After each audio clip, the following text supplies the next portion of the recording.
good day, my friends. Welcome to Schmucks on a podcast. Wherever you are, however you may be tuning in, thanks for making us a part of your daily adventure. This is just two buddies. We talk a lot of shit about stuff that probably doesn't matter, but we're going to do it anyway. We're going to try and cover the world of entertainment and news from two ends of the country, two different perspectives of thinking. And you know what? We're probably going to get it all wrong. But my name is Martin. Oh, yeah. What's going on, everybody? My name is Dustin. And I am from a small town in Louisiana. That's where we're both from. Good old Louisiana. Oh, yeah. You know, of course, now, Zatarans. you know, 10 years after Katrina, they've decided to send us some more rain. Thankfully, it seems as if Mexico got the short end of the staff on that. Oh, goodness. It's too soon? You know, maybe if Trump becomes president, it might be too soon. But, yeah, no big thing. Well, how you been, buddy? Yeah, I've been good, man. I'm actually out here in good old Arizona, the desert. And, I don't see any rain here much. But, I've been doing good, man. Just hanging out and hopefully enjoying this podcast with you. It seems like a lot of fun. Heck yeah. I think we're going to have a lot of good times with this.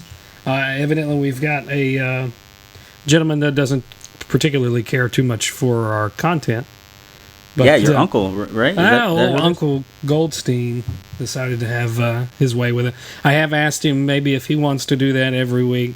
And I think for him just to be able to yell at somebody makes his day. So, which will be me, right? Because we agreed that I would be doing the interview with him because he has some life experiences, right? Well, the man was at one time confused as a gynecologist, even though he was mainly in the financial department. So, but you know, how can you get the two? Yeah, maybe it's the Goldstein part. Yeah, I guess so. Yeah, you know, but there's no telling. I guess he's going to try and come in and do that interview in a couple of days. Evidently, he and his wife are having a rub. But for him, it's probably hasn't been rubbed in a while. Yeah. So, but what do we want to start with, news, or we want to start with entertainment? What we think is halfway decent for us? Man. Let's start with the good old entertainment industry. I know that there's some stuff in the media going on right now. Related to just different kinds of course, Star Wars. They just released their last. Is that the last trailer? Well, that's going to be the official trailer specifically for the new movie, and I'm absolutely ecstatic about the entire thing. I'm sitting just minding my own business, watching football on Monday night, and they decide to sideswipe me and give me one of the largest nerdgasms of my entire life, showing me that trailer. I can't wait. It's going to be, a Christmas gift for me. If my wife decides she wants to go, she can. If not, I'll just go by myself. Yeah. Well, so for me, I'm not really a big Star Wars fan, but that trailer legitimately got me pumped up. I don't plan on seeing it because I feel like I need to watch the other ones, and I have watched the other ones there, here and there. Just small clips of it, but I'll have to take a whole week or almost a whole month to watch all six of them. The ones that are already out, of course. Literally, and I guess it's the general consensus with most people. You can watch 4, 5, and 6 of the older trilogies and be fine. If you just want to cut out 1, 2, and 3 and the entire Jar Jar Binks mistake, I think you'll be all right. Yeah, I think those are the ones I saw. I do remember a quick story. My grandmother, back in Louisiana when I would live there, she took us to the movie theater, and we went to go see Mr. Deeds, I believe it was, right when it was out in theaters. So this was a while back. Yeah, and the old Adam Sandler, decent Adam Sandler. Yeah, decent one. He wasn't the Happy Madison or anything like that, but or Happy Gilmore, whatever. But we went to go see that, and my grandmother's a bit of a homosexual hater, and the part right in the beginning where I forget the two gentleman's name that played these two characters, but they always reoccur back in Sandler's movies. They started making out because they're, of course, boyfriend and boyfriend or whatever. Are they the gays? The homosexual community, and they're a part of that. And she flipped out in the middle of the theater, and this is about 15 minutes in, so everybody's taking their seats, everybody's digging in their popcorn and sipping on their soda and stuff like that, and there's a pretty good bit of people there. She flipped out. She drugged me and my little brother out of the theater, and she ran up to the front counter. Impressionable little minds couldn't see two men, more than likely acting. more than likely, absolutely. Yeah. Although there's nothing wrong with that. That's nothing wrong with that. No, not at all. But she, if we saw it, then we were gonna become gay, and she wasn't standing for that because she was a Catholic woman, and they don't believe in that one. Oh yeah. But she ripped us out of the theater. She went up to the front desk. She was like, "I want my money back. I want my money back." And for some reason, the front desk receptionist said, "Well, what about this movie?" And it was the Star Wars movie, the one with Darth Maul. Is there only one with Darth Maul? Yeah, number one. Yeah. And we went into the last bit of that movie, and that's all I saw of that particular movie. So that's I've only been to the theater once to see a Star Wars movie, and it was only because Adam Sandler is a gay lover, from what my Mama Didi, told me. So yeah, that's my experience with it. Shout out to Mama Didi. Yeah, so, she's dead now. Thanks. Oh, I'm just kidding. No, but she has passed. She was a lovely lady. But I do remember that particular situation in fine detail because I just thought it was so funny. Not at the time because I had no idea about what was happening, but later on in life, and especially now, I look back at it and I think it's hilarious. Yeah, and I can remember, especially when those released. And growing up, we had the original VHS tapes of the, theatrical releases before the special edition versions where they tried to add a bunch of the stupid stuff with it. And so I grew up, I had, Star Wars action figures, everything that you could have thought that a, 7 or 8 year old kid would want. The hell, I had it. Yeah. And so when these released, you had those two older theaters in town and saw the first poster of the first, Star Wars Episode 1 and was just blown away. So it's a lot different from the memories that I have from those because we went for opening night for all 3 episodes. So 1, 2, and 3 we went. Opening night, me and my dad, we went and we watched those episodes. And looking back on them now, horrible, absolutely horrible writing, horrible acting, but it's still Star Wars. Literally, they could put out a turd for this movie, and it will still be a blockbuster hit. Yeah. And I'm gonna go watch it 2 or 3 times, and my ass is still gonna buy it on Blu-ray when it comes out. But digital copy. Oh yeah, and all that jazz. But in the same way that you don't particularly care for. Star Wars. I never was a huge Star Trek fan. Neither was I. I watched some of the Next Generation, and I remember, Patrick Stewart as Jean-Luc Picard and all that kind of stuff. But it was never one of those things where I was a huge Trekkie.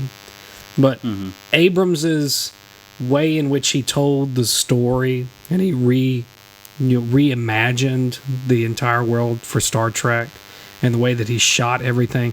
If he can just bring a fraction of that to these Star Wars movies, it's going to be groundbreaking and breathtaking. I'm so looking forward to it.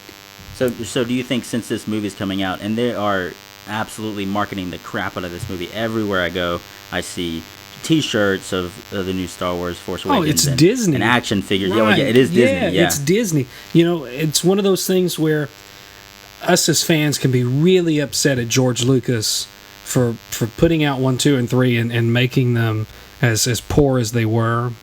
But it's another thing to feel incredibly blessed that he decided to let somebody else bring in a vision and work on his vision and continue to make movies. So my kids will have, because you know what it'll be. It'll be a Star Wars movie this year. It'll be a Star Wars movie next year. It'll be a Star Wars movie in the summer of next year. So they're going to continue to put these things out. Whereas, when it was the original set, there were about 3 years in between each movie. So I think the marketing that they're going to do for this is going to be fantastic, even as much as people want to knock on the evil corporation that is Disney. Yeah. I think it's going to be great for the franchise to keep bringing that into it. But one thing that just blows my mind about the entire thing, immediately after, we're sitting here now recording on a Friday, and Monday after this released, there was a huge uproar on Twitter. Did you read about this? Do you see about this? About there not being a major of the two main characters being, they're talking about boycotting Star Wars because there's not a main male white character. Yeah, no, I did see a bit of this. And yeah, it's pretty crazy. And I don't understand where it comes from, because I've even read articles about, is J.J. Abrams the main culprit? Is J.J. Abrams a racist Jew? Look at the entire cast of Star Trek. Yeah, exactly. I mean, it's all white males. And even and I may be getting this wrong, but the original Star Trek, the guy with the visors, he wasn't in the movies. Is that correct, or was he? Well, because the way Abrams did it, there's there's actually 3 separate universes for the Starship Enterprise.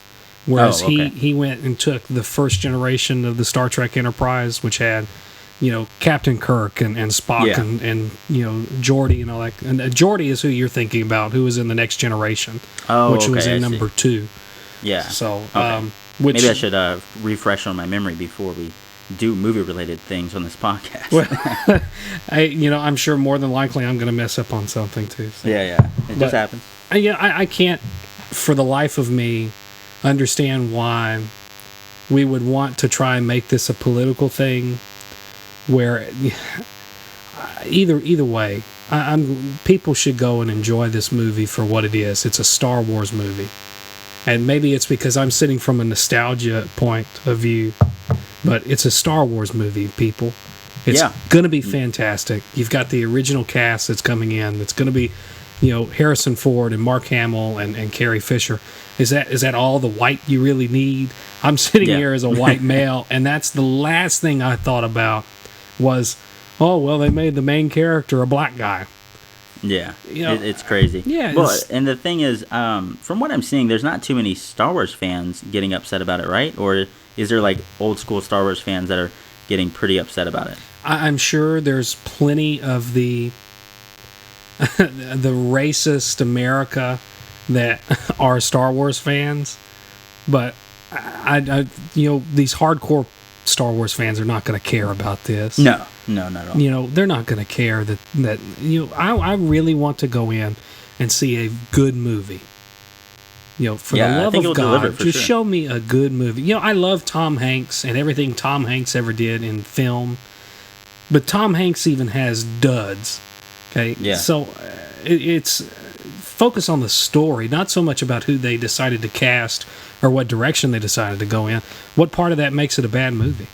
Well, the thing is, I think as well, because I do enjoy how the Star Wars franchise has been casting lead roles as actors that aren't really mainstream. For instance, the gentleman that is playing one of the main characters, the black gentleman, they could have casted Samuel Jackson. Of course, he was in the 1, 2, and 3, but they could have casted someone like that. But I do enjoy them seeing a fresh face and seeing someone that's not necessarily mainstream. Mainstream. And I think that that comes back to, it's almost like, I don't know maybe if he did it on purpose or not, but it's almost a homage to what they did for 4, 5, and 6, what Lucas did in casting Mark Hamill and Carrie Fisher. I think it is exactly that. The only person that had really any background or experience or who is a big name did American Graffiti with Lucas a couple of years before that, and that was Harrison freaking Ford. So, he is a big actor, but the gentleman that I can't think of the guy's name. Let me see here real quick. John Boyega. Am I getting that right? Playing Finn. That sounds almost correct. I believe so. Yeah, I'm definitely butchering his name, and I know that all the Star Wars fans that maybe listening to this are gonna just completely unsubscribe and come find me and kill me. But he played in the movie Attack of the Block. I'm not sure if you saw that movie. I did not. No, but I've heard good things really, about really it. Good. It's incredibly good, and I think you should watch it, especially before you see him act, unless you just want to get a fresh feel of him, because I think that he's definitely going to be acting in a different way.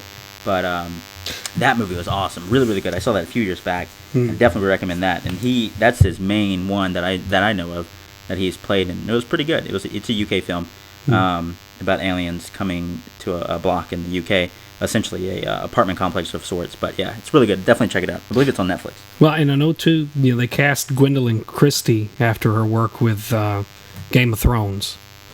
Yeah. Oh yeah. Yeah, and so she's going to be in it as one of the main villains through the Star Wars universe, and I think that's going to be fantastic.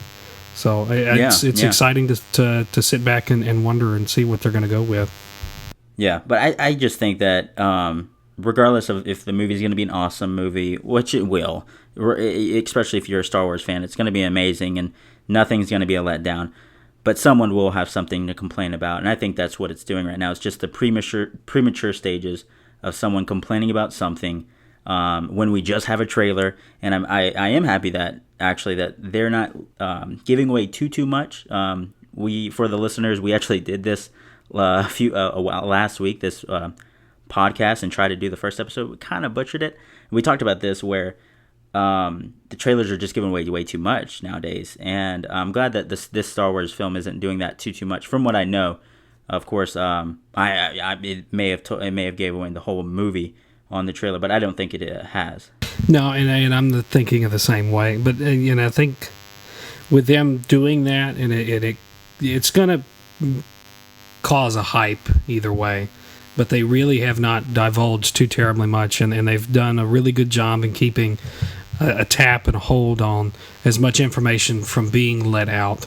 It was a couple of weeks into production before people really started to find out, what direction that Abrams was going in. We didn't know necessarily. We knew that a new Star Wars movie was coming out, but really until a couple of weeks in, you didn't see the first leaked pictures of the Millennium Falcon or something. Yeah. Where a lot of Hollywood, you would see it kind of leak, and I think you and I touched on it a little bit when we did this last week. That's a major reason why I have a lot of respect for Quentin Tarantino films. Oh yeah, absolutely. Very little gets out of the Tarantino home, and for his films. Well, this last film was a bit of an exception because he, The Hateful Eight, did get the whole script leaked, and Tarantino was saying he was about to pull the plug because he is known not necessarily to give away a lot of details about films and things like that. For instance, with Django Unchained, I walked into the theater not really knowing what this film was about. However, with The Hateful Eight, I didn't read the script. Of course, I wouldn't want to because I really respect Tarantino's work, so I wasn't going to spoil that movie for myself.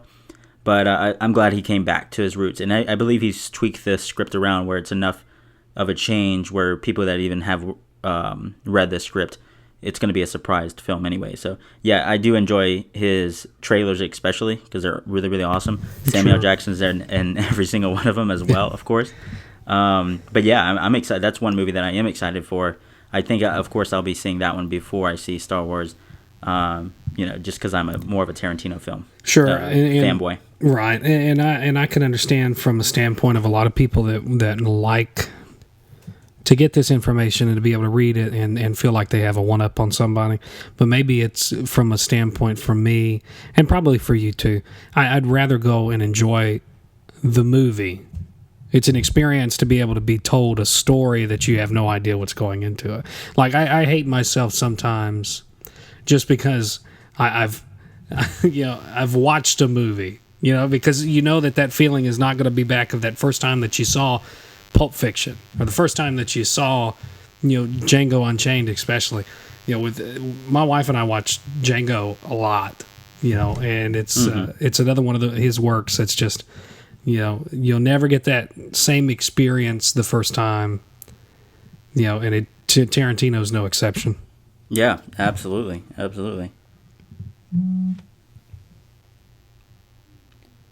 So let's see here. What else are we going to talk about today? Well, I know if we're continuing through that and a little bit of entertainment, did you hear the whole Lamar Odom passing out in a Las Vegas brothel? That's closer to where you live there, sir. Yeah, not too far away. I think 4 or 5 hours away from me. Yeah. But no, I haven't. What's up with this? Well, Lamar Odom decided to go in the Bunny Ranch, the big, this was the big brothel that was a focus point for HBO's series of Cat House. Yeah. So, and when I was a little kid, used to sneak into the living room. Oh, of course. Kind of sneak over to that channel, I still no sneak, parental and locks. I'm 23 and married, so. You have to because of the married side. But, the guy goes in here and apparently attempted to take about every known drug that he could.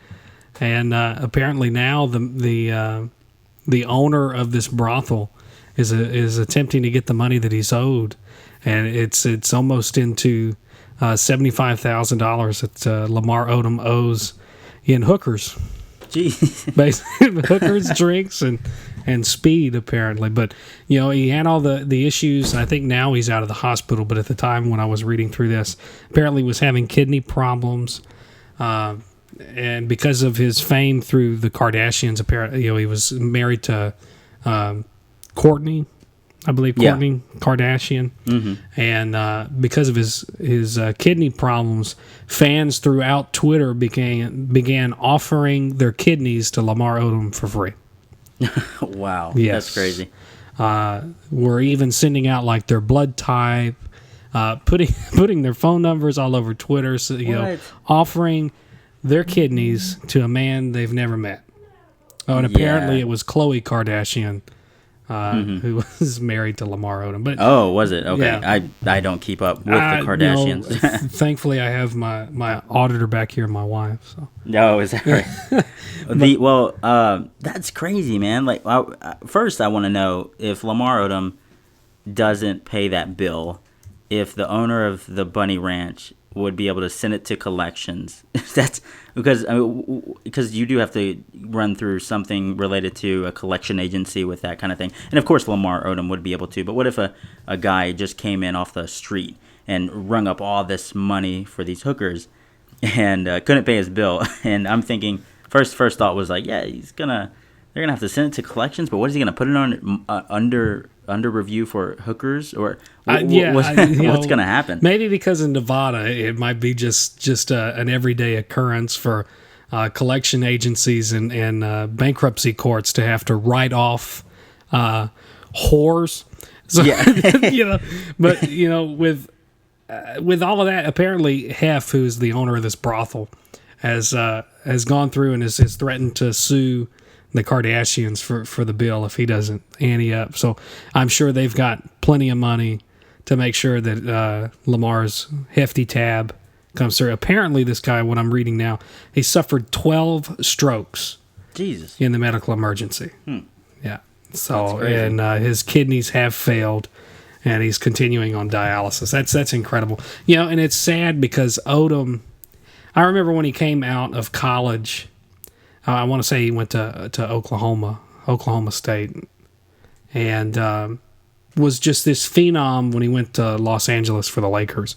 Just an absolutely fantastic player, but never really hit his potential with any of it. And I think a lot of his downfall ended up being the Kardashians and being part of that entire really weird world, and it's kind of one of those things. Any of these poor men that end up getting any sort of connection with the Kardashians end up destroying their lives. Look at Steve. Steve was with one of the sisters, and he's an alcoholic. They turned poor Bruce into a woman. I hate to think what they're going to do to Kanye. Yeah. Man, I don't know. There's no telling. So they've turned Lamar Odom into a whoremonger. Yeah, man, that's absolutely crazy. I just can't. If I ever have a following like that, and people want to donate kidneys or what have you to you, just just unsubscribe because I don't need that. I would be able to work with the doctor and get a kidney versus getting at I got a big booty 12 kidney. I don't need hers. I can definitely get one myself. That's crazy. I didn't know. I didn't hear that at all. Yeah, a big story coming out last week. So it's just incredible the amount of following that these people that basically rode off of the entire trial with O.J. Simpson and their dad being the lawyer. Yeah, and that sparking this entire thing, because there's really nothing prior to that. I understand now they've had their business ventures where every one of them have their clothing line and they all do their own kind of thing. But prior to that, realistically, the only thing we knew of Kim Kardashian was her sex tape with Ray J. Yeah, that's the only thing, and that's the only thing. Of course, yeah. She pushed out a sex tape, and then she blew up. And then she got her own TV show. Yeah, and I think then she's just ruining people's lives on the way out, too. More than likely, the police would show up at my door if I released a sex tape of me. Yeah. So, that's because Uncle Marty would be filming it, probably. More than likely. Yeah, or he would just be in the corner, and you wouldn't know about it until the end. Providing really, really weird commentary the entire time. Yeah. So. Oh, that's right. I can't do Uncle Marty's voice. So oh God! Yeah, there you go. Oh God!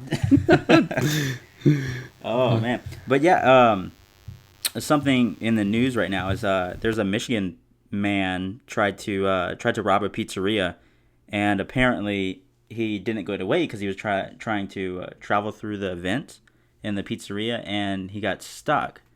And I know you read this about this. Can you emphasize on that a little bit?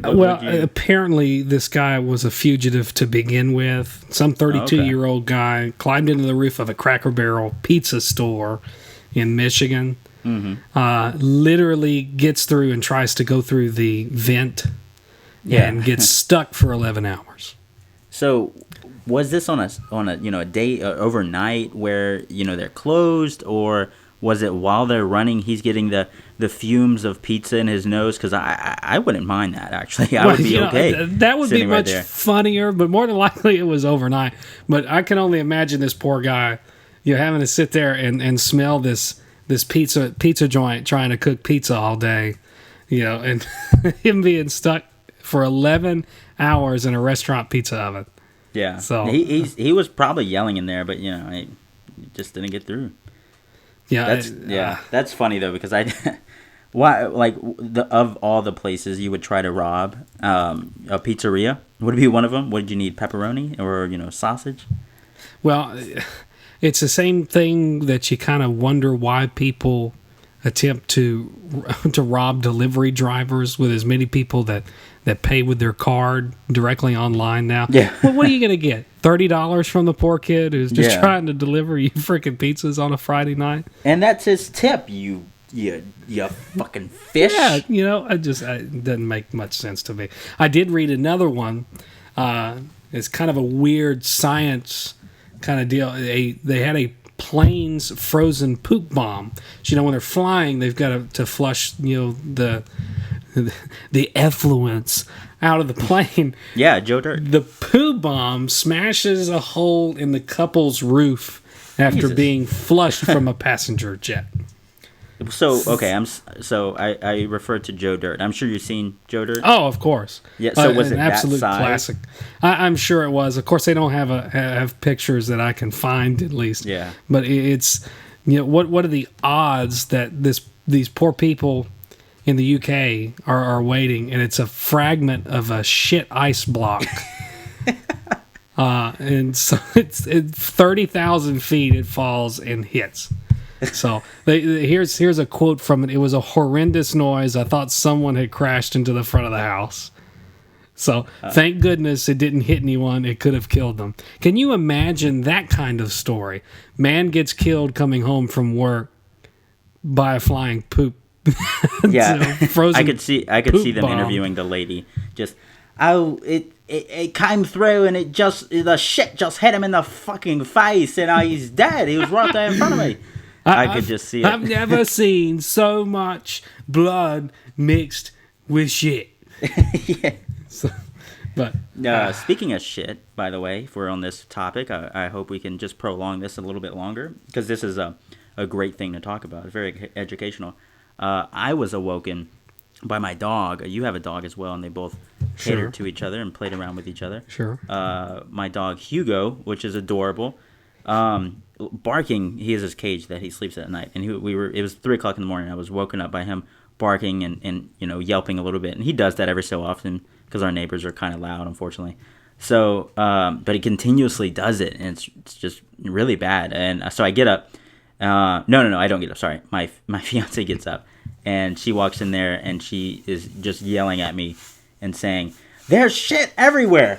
There's shit everywhere." And so I get up, and there is literally shit everywhere. So at 3:00 in the morning, I'm sitting there, or I'm in the kitchen because it's where he sleeps at in his little cage, and in my underwear, cleaning shit up off the floor, and my God.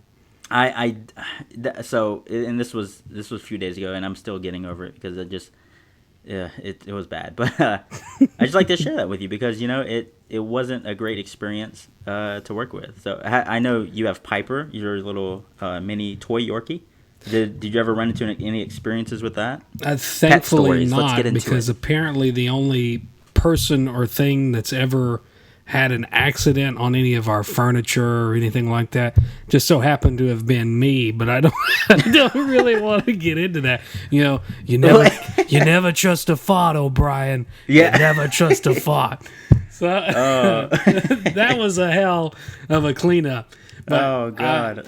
The only thing with that, yours sleeps in a cage, and mine ends up sleeping in bed. Because my wife is inseparable with this dog. I think if it really came down to it, the dog that's only going to be here for maybe 16 or 17 years, she'd pick the dog over me. Is that right? Oh, yeah. But realistically, I think the only reason my wife is with me is because I have a really, really, really big personality. Yeah. So, the good old personality joke. Oh, yeah. Woo-hoo. I can fit that right in my pipe and smoke it. Yeah. But the dog ends up sleeping more or less exactly like her mother does.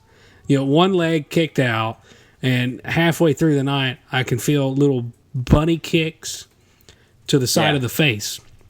So more than likely, the days that I'm not working nights and I'm not already gone and I'm actually enjoying sleeping in the bed with my wife, I get kicked out of the bed by a 3-pound piece of flesh.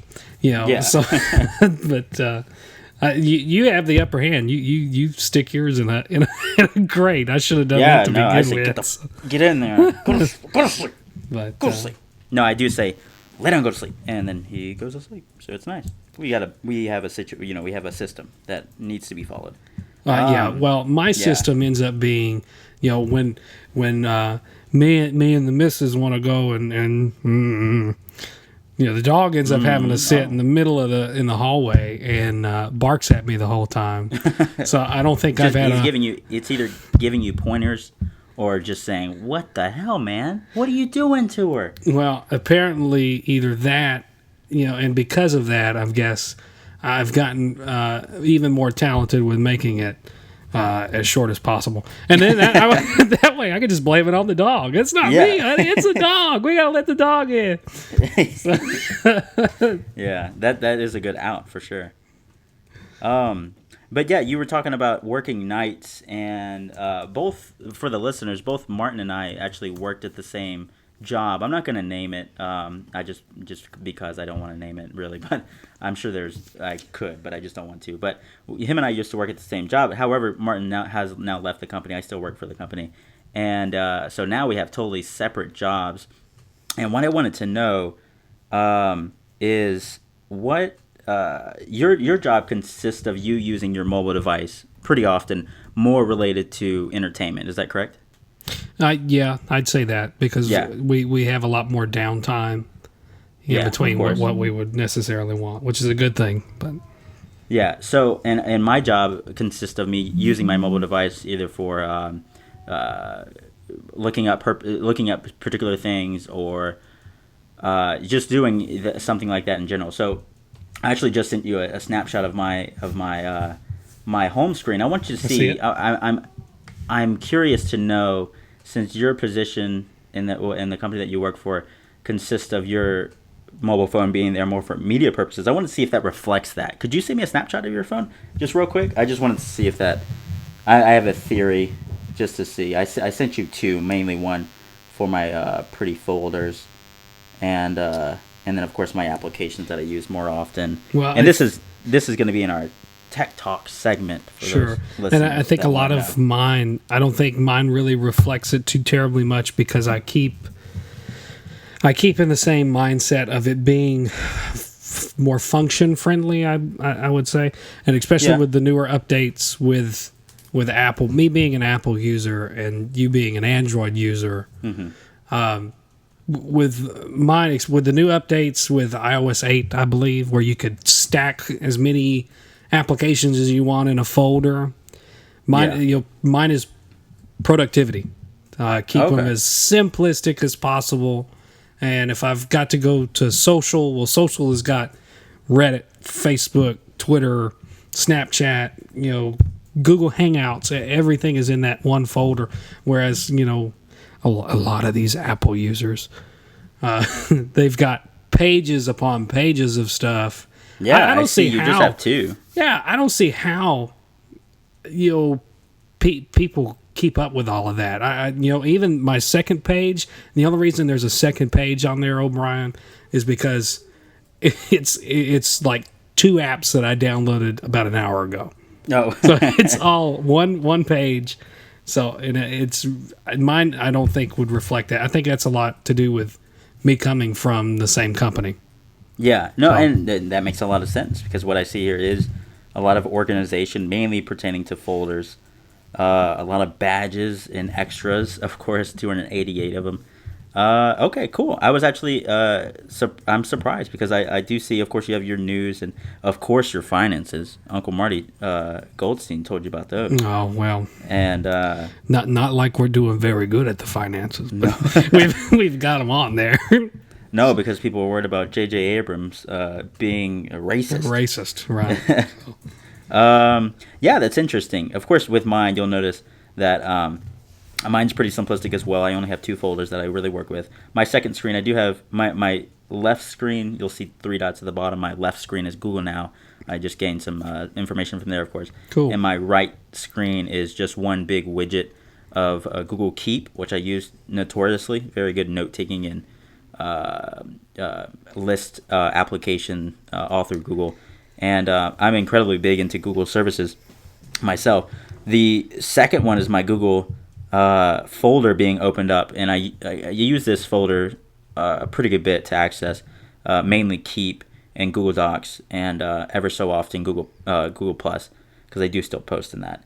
And you'll notice that it's nice and colorful. All the rows of applications. I've got red, green, blue, and yellow. I'll post that in the show notes, because I'm kind of proud of that. I actually set this up not too long ago, and I'm kind of proud of my little setup that I've got here. Oh, no doubt. And that's one thing. The only reason that I still have an Apple phone is we have Apple computers. We've had Apple computers for 4 or 5 years. And for me, especially, I've owned Android devices in the past, as you know. Yeah, of Just for me especially, it makes it so much more simple to just have the same thing. And that's really what, the company that I was with, we sold primarily these things. Yeah, no, that's true. And we sold we go back to primarily marketing. these things, and it was marketing directly from, Absolutely. hey, we can get them in a phone. Let's make them spend $1,000 on a computer. And then you're hooked. We've had iPads, we've had, iPhones, and for the life of me, the Google network and the Google applications itself, from YouTube to Google Play to all of your note taking and your widgets. That's the biggest deal for me. It's the amount of services that Google offers that are not offered through Apple devices, and the customization is just another thing. But yeah, of course. I'm more geared towards Google services than I am towards the customization side of it, because my side is pretty simplistic. I used to tinker with my Android devices when I had them, but ever since Lollipop, which introduced material design in Android-based devices, ever since that, I just didn't need the customization side. I had mainly my 4 applications that I access often: Play Store, Inbox, which is for my my emails, YouTube, I watch it often, and then the Play Music, which is my music player. Those are the main 4 that I need, and then I have my folders for other things like Facebook for family and Reddit and anything related to that. But my main concern is Google services. I absolutely love Google services, and that is something why I personally won't leave the Android ecosystem. You can get a little bit more. You can get more Google services on an Apple device, but for me, it's just it definitely goes hand in hand with an Android device. And more importantly, a stock Android device, because these Samsung devices and these HTC devices and all these other jazz, except Motorola, more pertaining to their pure side, aren't, I think, real Android devices. It's Android devices with a skin on top of it, and it's just bad. It's like taking a cake that's pretty good and smearing shit over it and eating it. It's I just don't enjoy it. Well, who doesn't enjoy a little shit cake? No, I'm 100% there with you. And for us, we've invested so much money in the ecosystem with Apple, iTunes, and I know you can switch everything over, but you can't get the App Store. If I've purchased so much money into the App Store, I can't get that back. Yeah. I do so much in Pages, Keynote, Numbers for my job, and networking with other people in previous jobs. You try and keep all of that up, but it's a lot easier to keep it on the same system. And I still use Google services. We have our YouTube channels, and we have, I still use Google Drive more than I ever used a Dropbox. Gmail has been my major email server since the last I had a Yahoo address. Everybody has one Yahoo address from the early 2000s, sexy Sally 69 at yahoo.com. Yeah, that's one of those things, so. No, I see that you have Gmail on your dock, which is pretty good. Yes. I mean, Gmail, I personally, I of course use a Gmail account. I'm not sure if Inbox is on Apple. I'm not sure. I think it's exclusively on Android devices, but if it is on Apple devices, I'll definitely give it a try. It's just a port for Gmail accounts. It's incredibly simplistic, really, really easy. You can swipe away emails that you're done with, but not delete them, so that they're just out of your inbox. So well, that's been the biggest thing for me with a Gmail account, is even with my Apple devices using Apple's mail server, anything I delete still saves in an archive. Yeah, of course. So those archives, I can always go back through those archives and find whatever I need. So that's been a fantastic thing. But especially with Gmail's application on the phone part, it automatically sifting through, promotions and shit that you forget that you subscribe to, versus your actual priority emails.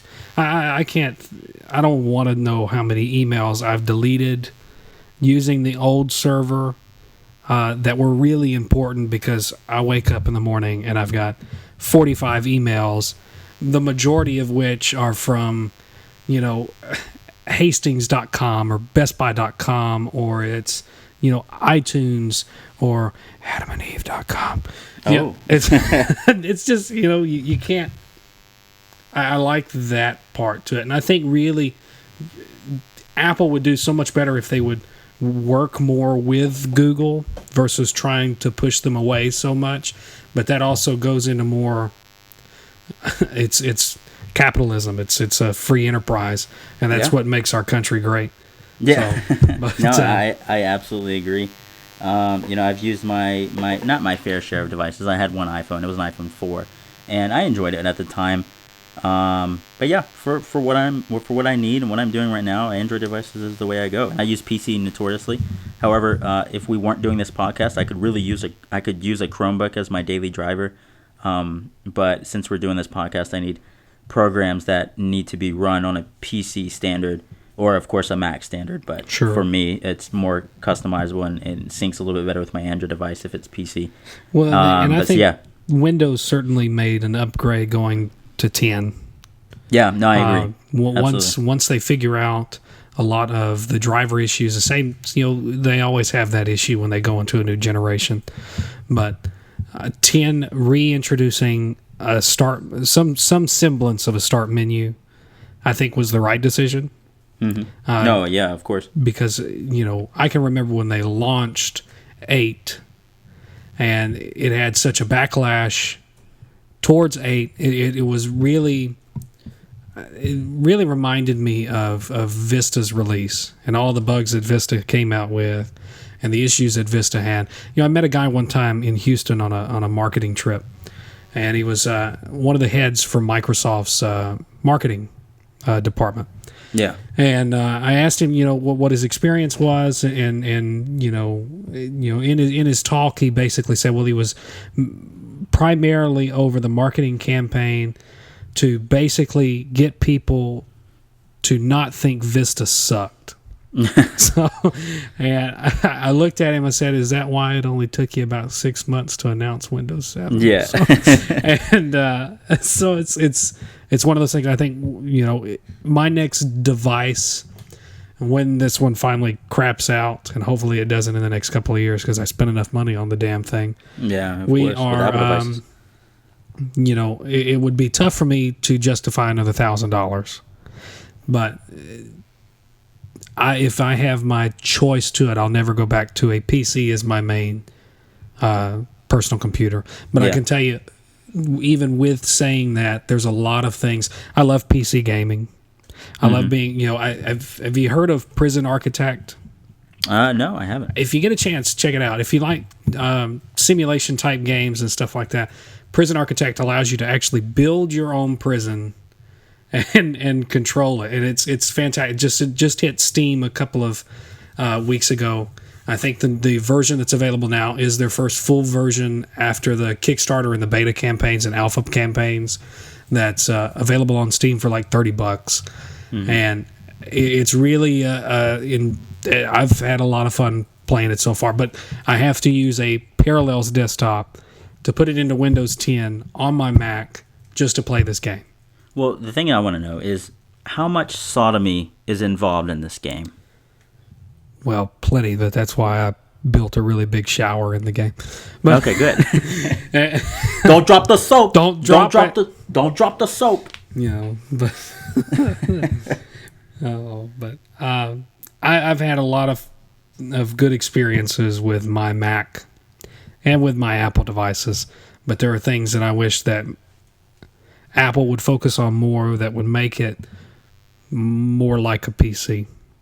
Yeah, no, I absolutely agree, and that's one gripe that some Apple users say. Of course, you have those hardcore, fanboys that are just eye-sheeping it up to the Apple Store every time they launch something incredibly brand new, of course.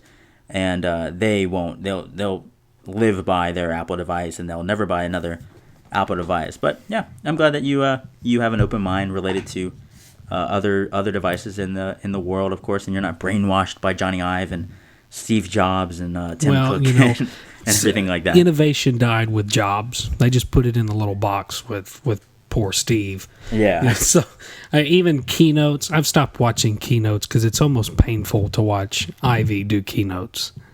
Yeah. So I haven't been impressed, but I enjoy. So that's one thing that is kind of odd about me. I enjoy watching keynotes, any kind of keynote, as long as it's entertaining. For instance, the Apple keynotes are really great. WWDC and their latest one when they announced the iPhone 6s and 6s Plus. Google also had more of a presentation of sorts, a keynote, where they announced this Nexus 5X and the Nexus 6P and a few other devices, and it was absolutely boring. It was so bad. They just ran through a script. It was super quick, and the ending was horrible. The lady just got on stage and All right, everyone. Thank you for joining us. Yep, and that was it. That was and it. and Wow. verbatim, that's what she said. Wow. However, it gives me a lot more perspective on my Apple keynotes. I'm sorry. just you could probably find it on YouTube, the Google keynote, and just kind of jump around, and you'll see what I'm talking about. Sure. And then Microsoft had their keynote pushing, of course, releasing their new devices, their Lumia 950 and 950 XL, and the Surface Pro 4 and the Surface Book. And it was so entertaining. Panas Pani is their designer, kind of like how Johnny Ive is Apple's designer of sorts. Right. And he is awesome. Absolutely, really, really great. And I enjoyed watching him a lot. So I've actually, I get motivated out of that kind of stuff. Whatever I'm doing, if I'm getting pumped up for the gym, I watch a keynote, and again, I get motivated from it. So, you got to get your jimmies from somewhere, right? You got to float your goat somehow. Yeah, Even with Microsoft, speaking on them, they've got a lot of exciting stuff coming in the way of their Xboxes and stuff like that too. And that's also streamlining a lot more people to stay with Microsoft. I've had an Xbox since the original one came out in 2002.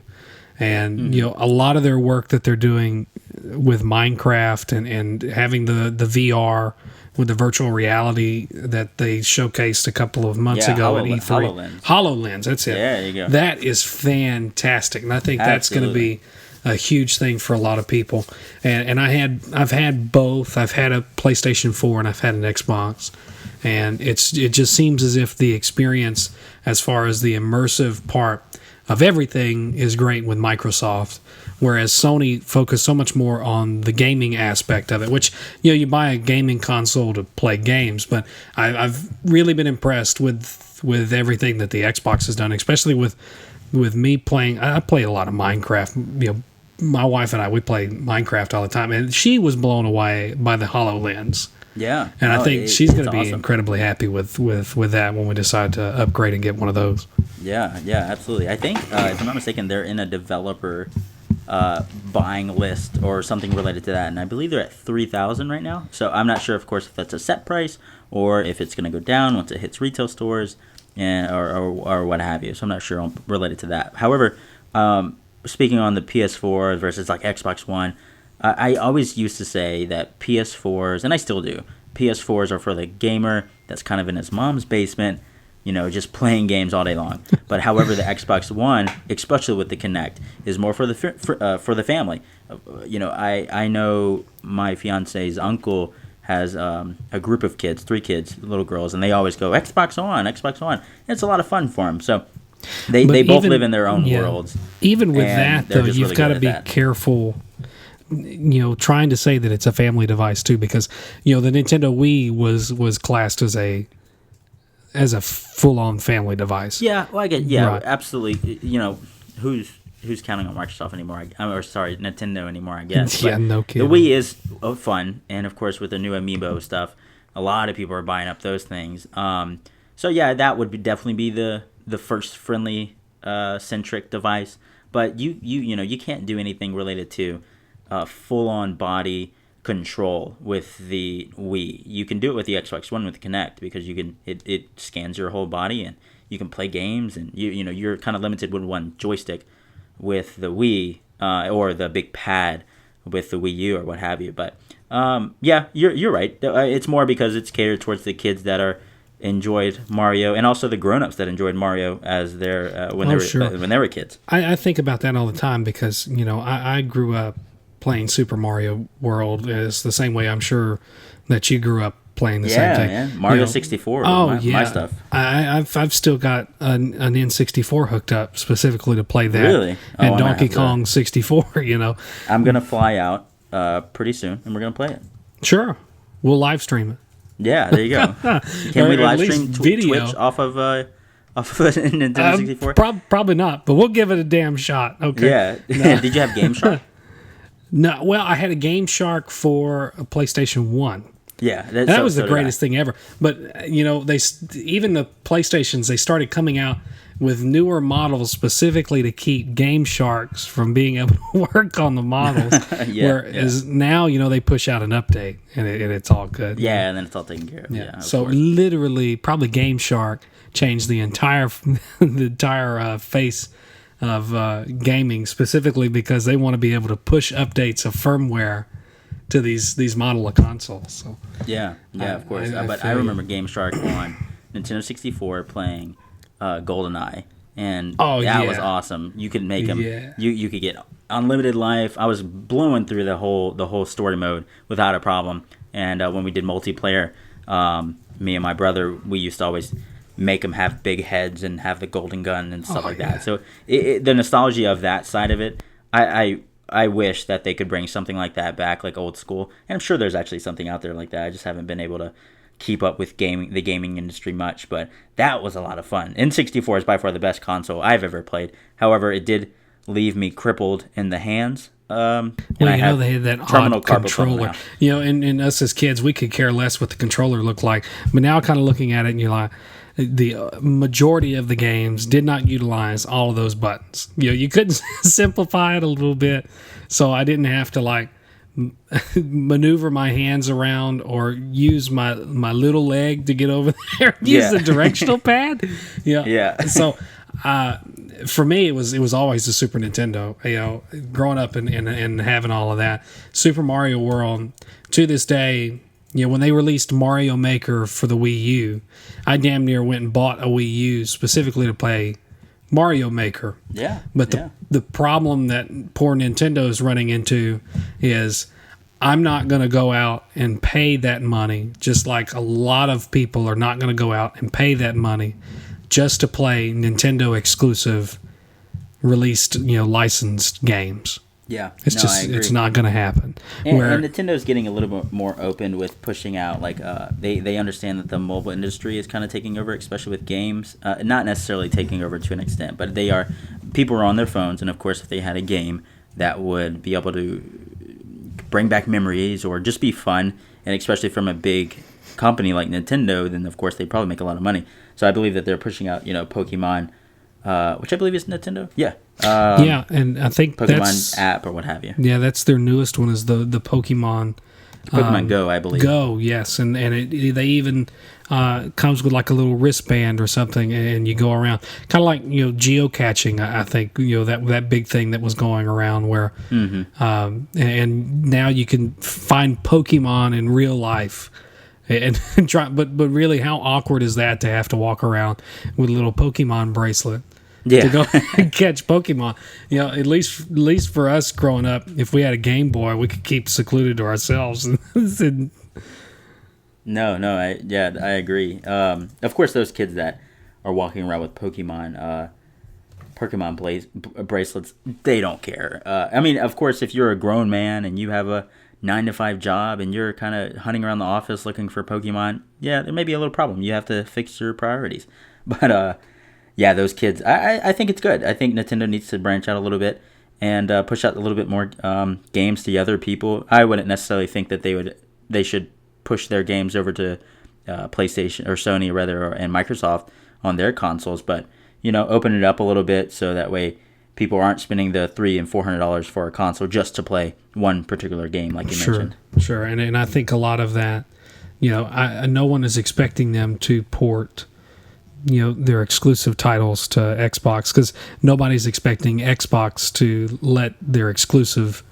They're not going to put Halo 5 on a PlayStation 4. No, not at all. That's their baby. Uncharted is not going to release on Xbox.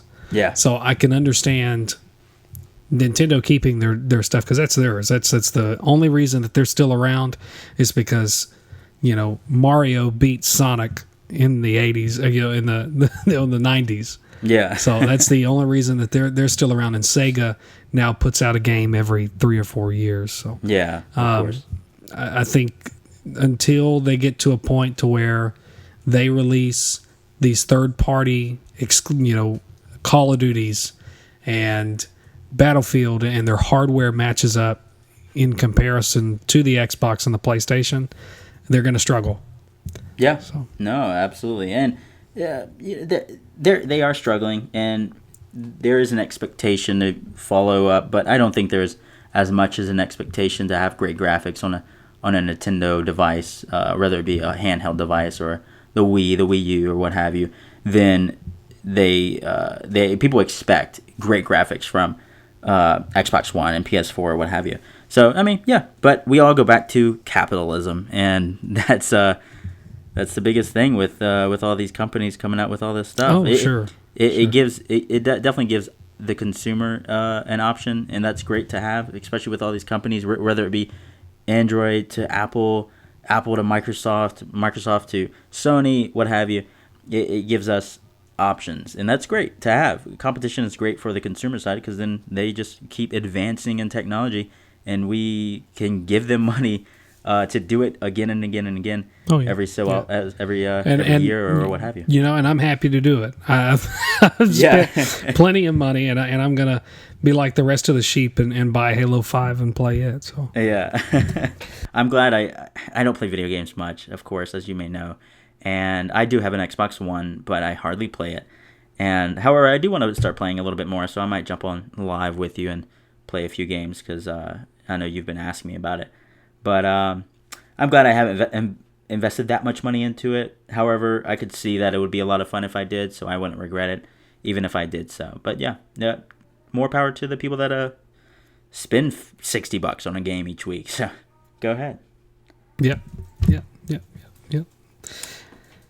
All right. Well, you know what? I think is that all we want to talk about today? I think that'll probably about wrap it up. I think we've covered everything that we want to cover this week. But yeah. Real quick, let's do just a 3-second pause real quick so I can edit out. I'll cut that blank spot out right there where I asked you. Sure. So I'll cut that out, and then we'll just lead into essentially us saying, or whomever saying, all right, guys, well, that's the end of the podcast or what have you. Did you have an outro by any chance that you? No, I didn't. I didn't get an outro done. Yeah. Okay. I'll wing one. No big deal. Okay. So and I'm gonna have to edit. Hopefully, I can figure out how to edit Dagan in the background. Can you hear him on your side? A little bit, but it's not bad. Okay. It should be fine. Run through the audio. Yeah, I'll have to run through the audio again, see if I can edit a little bit of them out. All right. Quick pause, and I'll cancel this out. 1 second. All right, guys. Well, that's gonna be it, I think. Martin, it was great speaking to you. I hope, of course, that we get Uncle Goldstein coming on the show pretty soon. When do you think he'll be visiting us? Well, it should be this week. Evidently, he's going to do a phone interview with you in a couple of days. Oh, sweet. And we may be able to put that up on the YouTube channel prior, at least just the audio, and get that ready. We do hope to get this all out to SoundCloud and iTunes, and we're going to post them as well to YouTube, and hope everybody joins us again next week.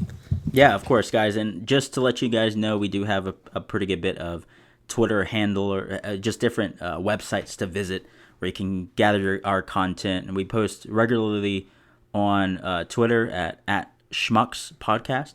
And, of course, we do have a YouTube page as well. Same name, Schmucks Podcast. Search that up on YouTube. And you'll see a video that Uncle Goldstein, Marty's uncle, posted online talking about our week 1 notes. Now, we decided not to talk about one of them because there was a bit of a hint towards his wife's ass, I believe. Well, so, poor Aunt Miriam was not gifted in many things, but she was gifted in a fat ass. Yeah. So, and oh God!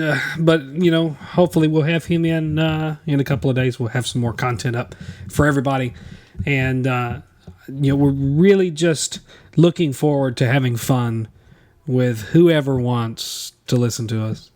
Yeah, absolutely. So hit us up on Twitters, on the tweets, and let us comment on our YouTube pages or what have you. I mean, let us know how we're doing. We're just going to have a little bit of fun. It's just me and Martin kind of hanging out, talking like buds do. And yeah, guys, we'll catch you in the next one. See you later. Take care.